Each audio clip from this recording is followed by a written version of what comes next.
Assalamualaikum warahmatullahi wabarakatuh, Pak dosen dan teman-teman. Di sini kami dari kelompok 6 akan memaparkan video kami yang berjudul diagnosis molekuler.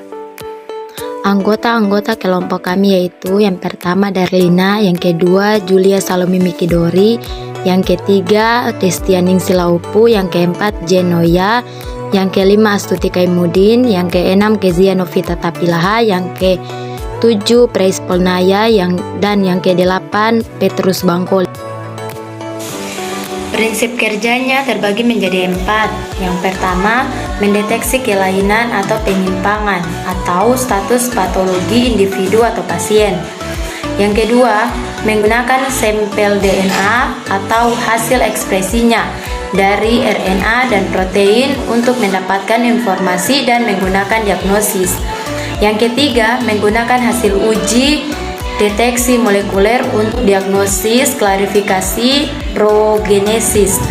Yang keempat, membantu respon terapi dan perjalanan penyakit. Kemudian ada diagnosis penyakit.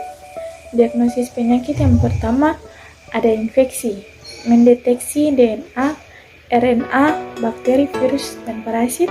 Yang kedua, mengidentifikasi genotip virus, bakteri, dan parasit.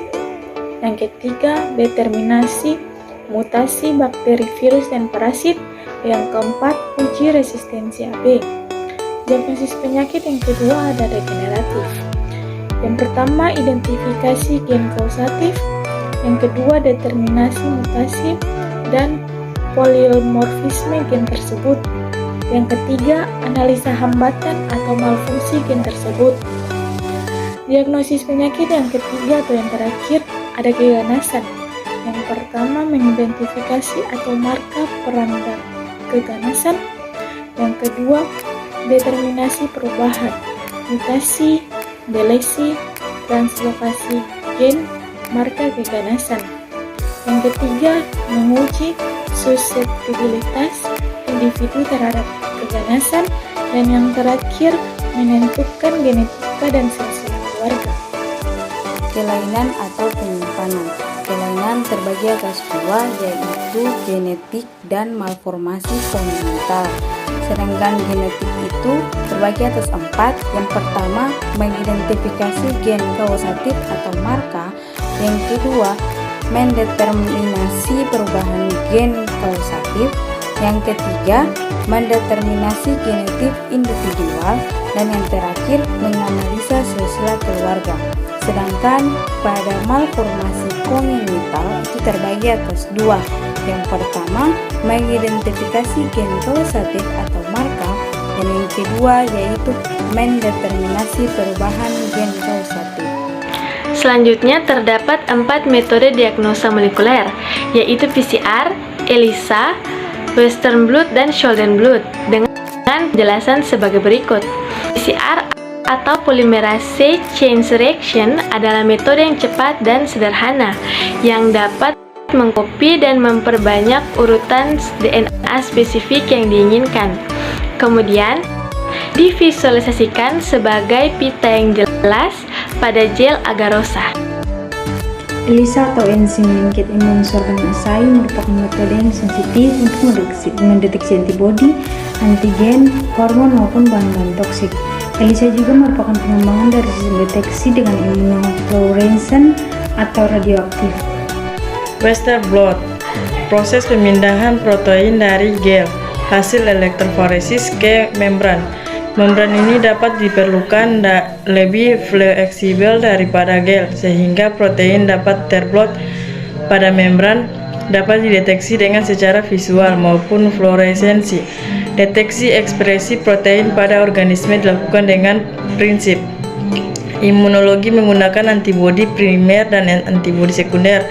Setelah memberikan antibodi sekunder, dilakukan secara visual dengan pemberian kromogen atau secara fluoresensi. Oke, di sini saya akan menjelaskan sedikit tentang Schotten blot. Teknik ini digunakan untuk pendeteksian suatu DNA sekuensi spesifik atau gen atau lainnya dalam sampel kompleks DNA atau seluler DNA. teknik yang dikembangkan oleh Edwin M. Southam pada 1975, seorang ahli biologi asal Inggris, menentukan bobol molekul suatu restriksi fragmen dan untuk mengukur sejumlah relatif dalam sampel berbeda.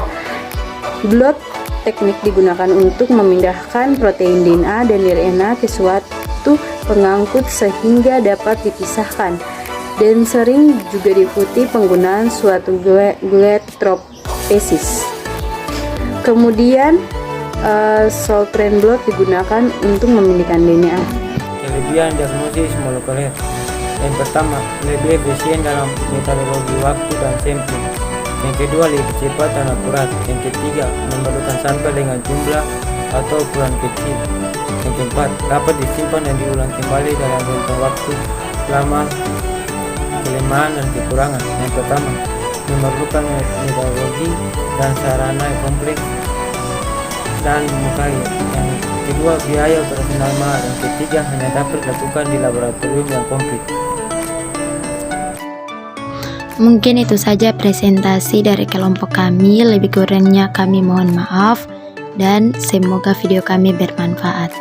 Terima kasih. Wassalamualaikum warahmatullahi wabarakatuh.